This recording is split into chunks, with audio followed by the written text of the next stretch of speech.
होऊ शकते? नाही, पण आम्ही ह्याच्यासाठीच तर महाराष्ट्र सरकारला सांगतो की मीटिंग्सला आम्हाला पण बोलवा ना. आम्ही काय विरोधक म्हणून काही टीका करणार नाही. आम्ही तिथले त्या लोकांनी आम्हाला निवडूनच पाठवलंय ना. आम्हाला मला तरी हिंजवडीच्या एकाही मीटिंगला बोलवलं जात नाही. मी स्वतःहून त्यांच्याकडे 10 वेळा जाते, पण कुठल्याही मीटिंगला आम्हाला बोलवत नाही. ते आम्ही सूचनाच करणार ना. तिथले अनेक NGOs आहेत, फील्डवर काम करणारी लोक आहेत, सगळ्यांना जे स्टेक होल्डर्स आहेत त्यांना घेऊन मीटिंग करा ना. तिथले NGO स्टेक होल्डर्स, तिथले सगळे मालक, त्यांचे HRचे लोक, सगळ्यांना बोलून जम्बो मीटिंग घ्यायला पाहिजे ना.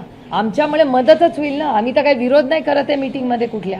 आणि विरोध केला तरी गैर काही, लोकशाही आहे, एका सशक्त लोकशाहीमध्ये. आणि ह्या बाबतीत मी सांगते, केंद्र सरकारच्या बाबतीत हे मी अतिशय प्रांजळपणे कबूल करते. आमच्या मतदारसंघातल्या कुठल्याही कामाबद्दल परस्पर एकही केंद्रातला मंत्री मीटिंग घेत नाही, आणि घेतली तर आम्हाला सांगतात की ही मीटिंग घेणार आहे, जमलं तर या.